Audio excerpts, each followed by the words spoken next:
Countdown for blastoff. X minus 5, minus 4, minus 3, minus 2, X minus 1. Fire!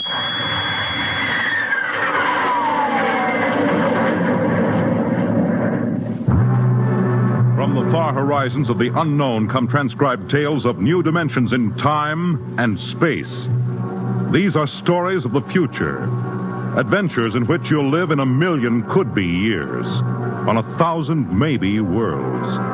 The National Broadcasting Company presents X minus 1.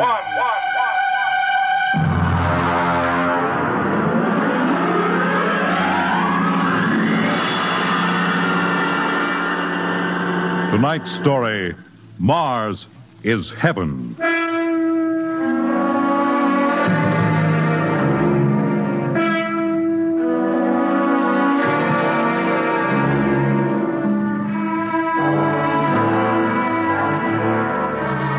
When the first space rocket lands on Mars, what will we find? Only the ruins of a dead and deserted planet? Or will there be life? Intelligent life in some strange form that we can only imagine? Will we be welcomed with open arms? Or will the Martians treat us as invaders? Only one thing is certain. Someday, a giant metal ship will take off from Earth to travel through the black velocities, the silent gulfs of space, to descend at last into the darkness of the upper Martian atmospheres. And on that day, man will finally know the answers. The day we first land on Mars.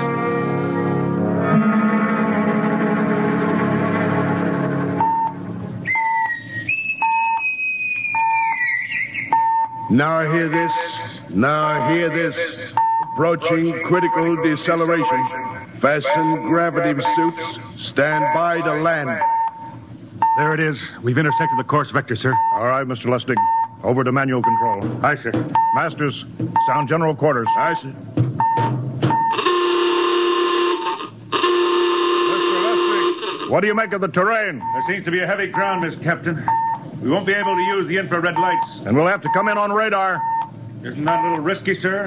Landing in the dark? I'd rather run the danger of a blind landing, Lieutenant, than come in without the cover of darkness. Remember, we don't know what kind of reception is waiting for us down there. Airspeed 500.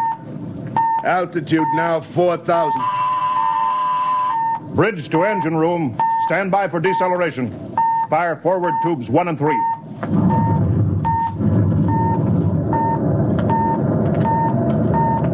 Steady as she goes, Mr. Lustig. As she goes, sir. Airspeed 100. Altitude 1,000. Radar indicates a level stretch dead ahead, sir. Skids down. Skids check. Altitude 500. 4. 350. 3. Up a point now. All right. Let's set her down.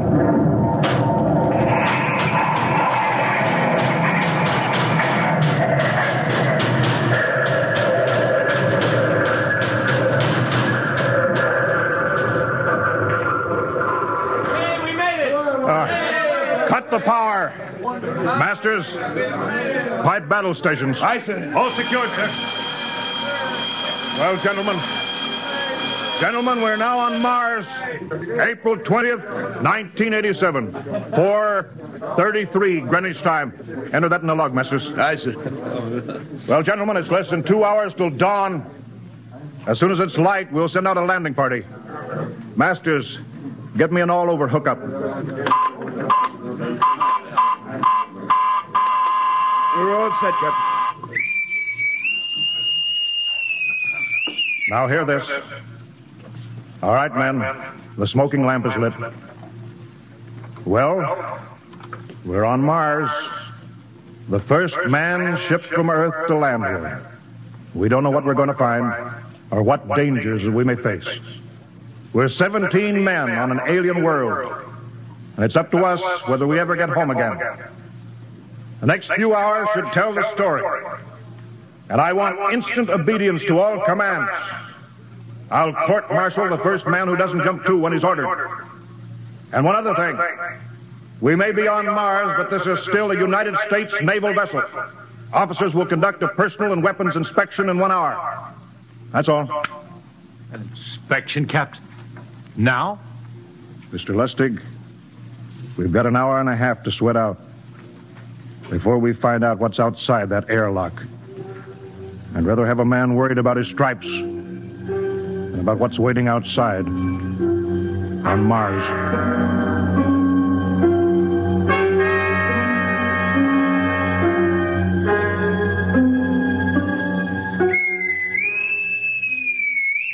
Now hear this. Landing party report to forward airlock. Captain Black, Lieutenant Hingston, Lieutenant Lustig, and Dr. Horst report immediately to forward airlock. There's now landing time -5. Well, they're paging us. You ready, Dr. Horst? Yes, Mr. Lustig. As ready as I will ever be. Come on, let's get in the lock.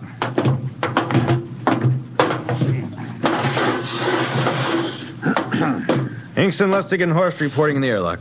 Very well, sir. The captain will join you. 4 minutes to go. At least the captain would get here. What difference does it make? I just want to get it over with, that's all. Anybody got a cigarette? Yeah, I think you're smoking too much, Lieutenant Lustig. Are you nervous? I offer you, Horst. Wondering what's hidden outside underneath that ground mist? I've been giving it some thought.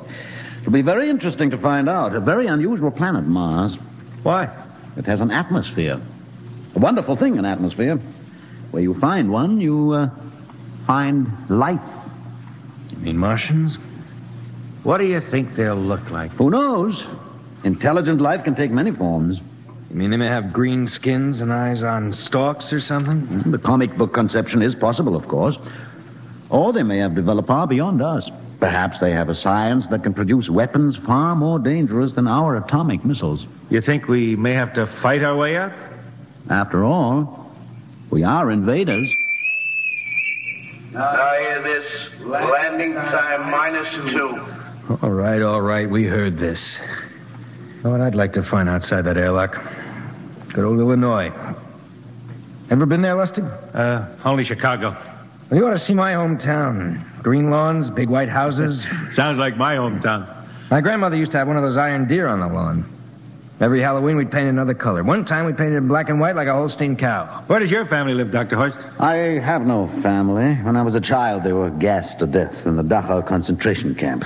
Tough. No, it has its advantages. I have no ties on Earth. Nothing to lose now. I imagine I'm the only one on board who is free to enjoy our present peculiar position. All right, Masters, you can button it up now. Aye, sir. Well, gentlemen, check your sidearms. In 1 minute, we'll be the first men to set foot on Mars. Quite an honor, eh? As long as the medals are not rewarded posthumously. Still uneasy, Dr. Horst? Captain Black, I've been uneasy ever since I can remember. On Earth and on Mars. Well, 30 seconds. Give me the intercom phone, Lustig. Yes, sir. Masters? Aye, sir. Battle stations are to be manned until we return. If we're not back in 2 hours, I want no rescue party sent out. Blast off and save the ship, you understand? Aye, sir. All right. 5 seconds.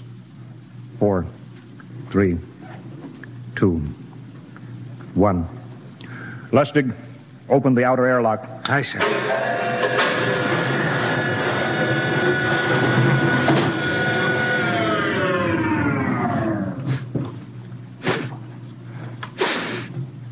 It's fresh air. Let's go. All right, now, take it easy. It's too dark to move fast. Quiet, isn't it? Not even a wind. Can't see anything from this ground, mister. Quiet. We don't know what's out here. All right, come on. What the quiet? Captain, I could swear that sounds like a rooster. I don't hear it anymore. Very homely but unlikely sound. A rooster crowing on Mars? Hingston, Aye, sir. set that machine gun 25 yards to the flank. We'll stay here till the ground mist lifts. Aye, sir. What do you make of the ground, Horst? Grass. plain grass. You can see some large foliage there where the mist's thinned out. What the? Hingston, hold your fire, you fool! I hit it, Captain. What? Some kind of wild animal. I hit it. I could see the tracers, but it's still standing. Come on, Horst. Doctor, where are you? Up ahead, admiring the wild animal. Careful, Horst. Wait for us. Don't worry, Captain. It's an iron deer. A lawn ornament. Well, that's impossible. It's hollow. Interesting, isn't it? A whitewashed Victorian iron deer sitting on a lawn in the middle of Mars. I don't understand. Look around. The mist's lifting. Hey, Captain, look there. It's a house, a regular old-fashioned house. But, sir, on Mars. Good Lord. I haven't seen carved scrolls and gingerbread like that in years. Look at that porch swing. The geraniums. There. I told you it was a rooster, Captain. Give me the glasses, Lustig. I want to take a look through that front window. Well, there's an upright piano. Some sheet music on it. Lustig, it's beautiful Ohio. Oh, it can't be, sir. Horst, do you think that civilization of two planets could be identical? I don't know. That specific variety of geraniums is only 50 years old on Earth. Is it logical that they should develop in Mars?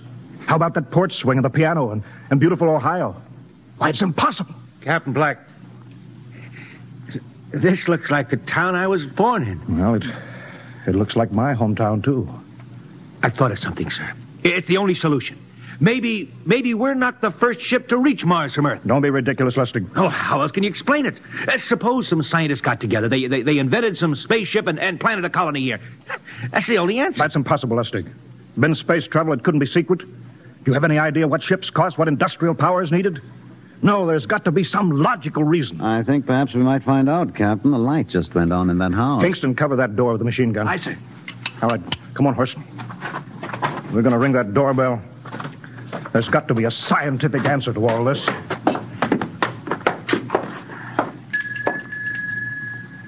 And there's something moving in there. Stand back, Horst. Give me a clear shot. Are you sure a bullet can stop a Martian? Steady now. Can I help you? If you're selling anything, it's much too early. No, wait just a minute. What town is this? What do you mean? Are you census takers? No. We're strangers here. We want to know how this town got here. Is this a game? No, it's not a game. We're from Earth. From where? From Earth. Do you mean out of the ground? Are you sure you're feeling well? Madam, we came in a flying ship across space.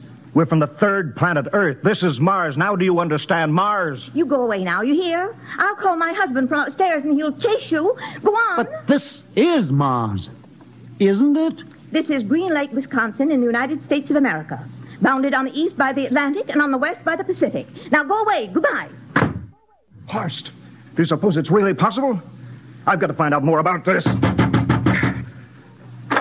I told you I'd call my husband. Now you go away. You've got to tell me one thing first. What year is this? Year? 1928, of course. For goodness sake. You hear that, Horst? And we know it's 1987, and we know this is Mars. Horst, is it possible that we got fouled up, made some tremendous blunder, circled around, and landed back on Earth? In 1928? Well, maybe some switch in time or dimension. Could we have shifted somehow, gone backward in time? Oh, Horst, this won't hold water. It's not logical. We checked every mile. We went past the moon, out into space. We're on Mars. Lustig out at point. Hingston in the rear. Keep that gun at half load. Aye, sir. Horst, there's got to be some cold, logical solution. Captain.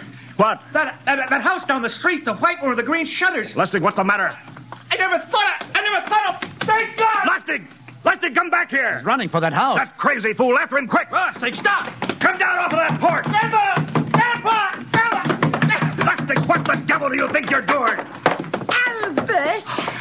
Grandma, Grandpa, it is you. Lustig, what is going on here? Albert, it's been so many years. How you've grown, boy. It's so good to see you. Lieutenant Lustig! Oh.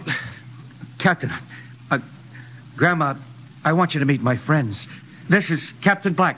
Captain, I want you to meet my grandfolks. Howdy. Any friend of Albert's is a friend of ours. How long have you been here, Grandma? Oh, a good many years, ever since we died. Ever since you what? Oh, yes, sir. They've been dead 30 years. What? Oh, now, don't you trouble yourself. It's all right. We're alive again, that's all. Do you mean to tell me that Mars is heaven? Oh, nonsense, no. All we know is here we're alive again. And who are we to question God's infinite ways? Well, Lustig, we're going back to the ship. But, Captain, I want to talk to my grandpa. Lieutenant Lustig, I don't like any part of this. You'll come back with us if I have to club you and carry you. I see. Now, let's go. Heaven only knows what they've run up against back at the ship.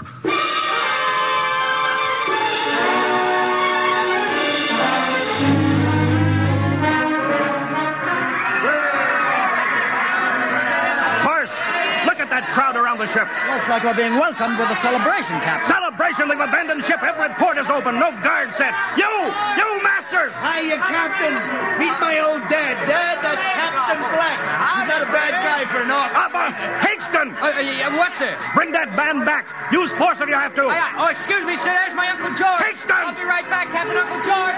What the devil is going on here? Understand, sir? They've all found friends and relatives. They're all here. You're right, Captain. I've found it. The whole crew's out in the crowd. But I gave orders. Definite orders. You don't understand, Captain. I understand mutiny. I don't care how many relatives show up. I'll have discipline. Johnny! What? Johnny, you old son of a gun! It's you. Edward. Yes. It can't be. Oh, of course it is. Johnny, Ed. you old... Ed. Dr. Horst. This is my brother, Edward. How do you do? Hello, sir. It's wonderful to see you, Edward. Look, I've got to get back to my ship. Oh, Johnny, wait. I almost forgot. Mom's waiting at home. Mom? Yeah, and Dad, too. Mom and Dad are alive? Then you're real, Ed. Well, of course. Don't I feel real? How's that, huh? Why, Ed! We've got lunch for you, Johnny. Mom's making corn fritters. Dr. Horst, haven't you found anybody? No, Captain. I have nobody. Well, then you come on home with me, right, Ed? Why, sure. Horst, you wouldn't believe it, but it's been 35 years since I had Mom's corn fritters. By George, 35 years.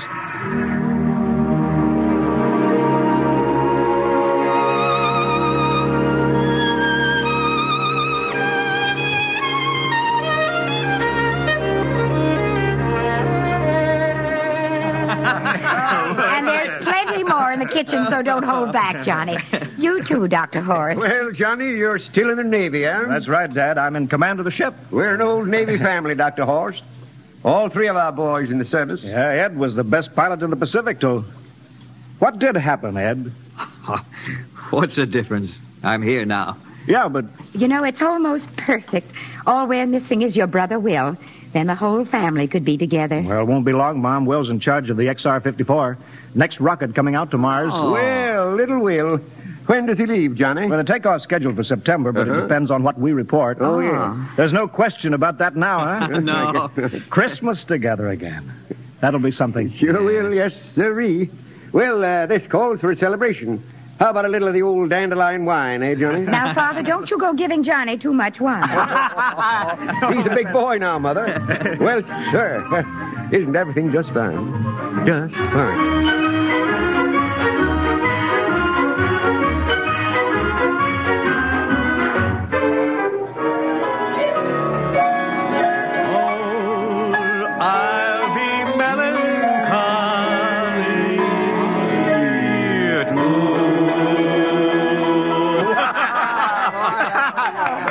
That one again, will you, Ed? Oh, sure.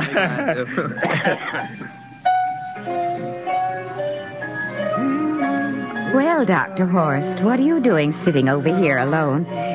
What do you think of my little family? Very nice. You know, I can't understand why you didn't find any folks here, Dr. Horst.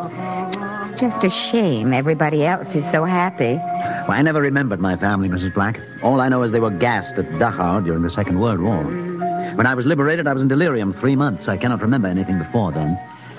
A psychiatric phenomena. Well, that's terrible. Isn't there anything anybody can do? I don't want to remember. I have not had a pleasant life. I prefer to be free of emotional entanglements. They interfere with a scientific approach. Oh, I'm sorry, Dr. Horst. Oh, I'll get it. That's our ring, long and 3 shorts. I remember that. Well, maybe we'd better call it a night. You must be getting tired, Johnny. I'd better be going back to the ship. Nonsense. You stay the night. We insist. I just couldn't rest thinking of you all alone on that ship. I'll be all right. Well, Good night. Oh, wait a minute, Dr. Horst. That phone message was for you. Me? Yes, that's right. A message from Anna. Anna? I don't... Well, there, she must be an old friend. Isn't that nice? I don't... You sure it was for me? I don't remember any Anna. Well, she asked if you were better. Perhaps she's someone who knew you at Dachau. Anna? She said she's coming over here first thing in the morning. So you'll have to stay over. Yes, well, but... that settles it then. You stay here, Horst. You can bunk with me in my old room. Yeah, but Johnny, we thought you'd like to be with Edward. So you could talk the way you used to. Well, we can't put Dr. Horst on the daybed. I think we'd better share the room tonight. Be plenty of time for talking, Ed. Yes, I guess so. I suppose I better drop back to the ship. You know, Ed, security check. What? Why do you have to do that here? I don't know, Mom. There's no good reason, I guess. Suppose we skip it tonight, huh? Well, good night, everybody. Oh, it's good to have you home, Johnny. It's good to be home, Mom.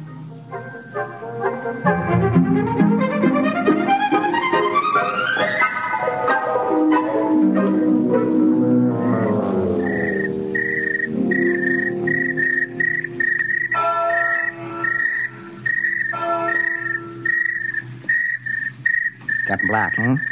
You asleep? No, I've been thinking about what we were expecting. Green-skinned Martians. All the time there was only Mom and Dad and Edward waiting. That's funny what tricks your imagination can play on you. Well, I guess Mars is heaven, Horst. You know, I've been thinking about Martians, too. Captain, just suppose there were Martians, and they saw us land, and suppose they thought of us as invaders. What would be the best weapon they could use against our atom bombs, huh? I don't see what you're getting at. They would want to disarm us first, huh? To wipe out all suspicion, to make us feel at home. Captain, suppose this house isn't real. Suppose the people are just images, stolen from our own memories by Martians, created for us by telepathy, hypnotism. Oh, that's the craziest theory I ever heard. Maybe that's why there was no one for me, because in all my life there is no happy memory, no real loved person, not even my mother. I don't remember her, only the piles of rotting corpses at Dachau. There was no happy emotion for these people to recreate. How about that phone call? Anna? Yes, Anna. I didn't remember who she was, but I do now. I just remembered. When I was freed from Dachau, sick, delirious, I raved about a wonderful, kind nurse named Anna that took care of me. Well, there you are. It's logical. She's coming to see you tomorrow. But there was no Anna. I'd been nursed by a man. What? Anna was only a dream. And there's only one way they could have learned about her, by reading my subconscious mind. That's impossible, Horst. Why? The whole crew was thinking of home. Suppose the Martians read our minds. Yes, but if there are Martians... If there are, they have us separated. Each man in a different house, sleeping, trusting. No one at the guns. I left my pistol downstairs.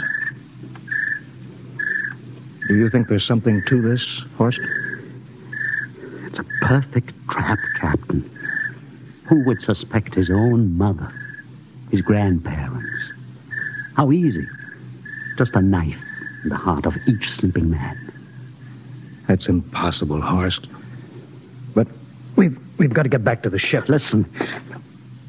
The crickets have stopped. Come on. We don't know when they change back to whatever they really are. All right, careful.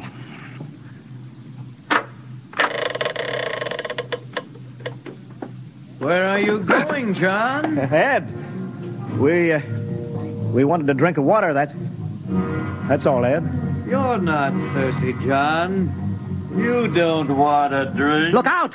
You don't want a His drink. face!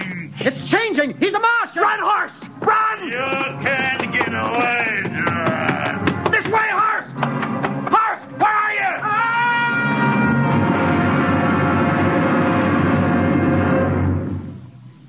Hello? Hello? Can you hear me, Earth? This is Captain John Black, the XR-53 calling from Mars. I've locked myself in the ship, but they've crippled it.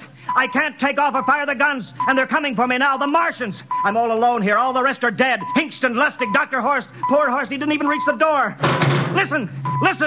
They're trying to break through the hull. Edward and Mom and Dad and all the folks. But they're changing now. They're melting and changing back into... They're Martians. Can you understand? Martians, not men. They make us think that Mars was heaven and we fell into the trap. Can you hear me, Earth? You've got to stop the next rocket. Listen, tell my brother Will. Tell my brother not to come. They'll trap him, too. They'll kill them all. Hello? Hello?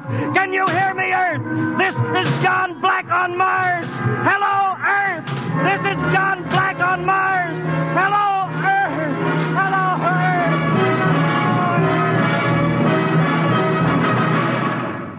Tonight, X-1 has brought you the science fiction classic, Mars is Heaven, written by Ray Bradbury and adapted for radio by Ernest Kenoy.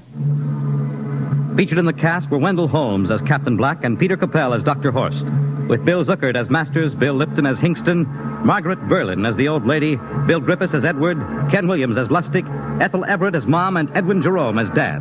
Your announcer, Fred Collins. X-1 was directed by Fred Way and is a transcribed NBC Radio Network production.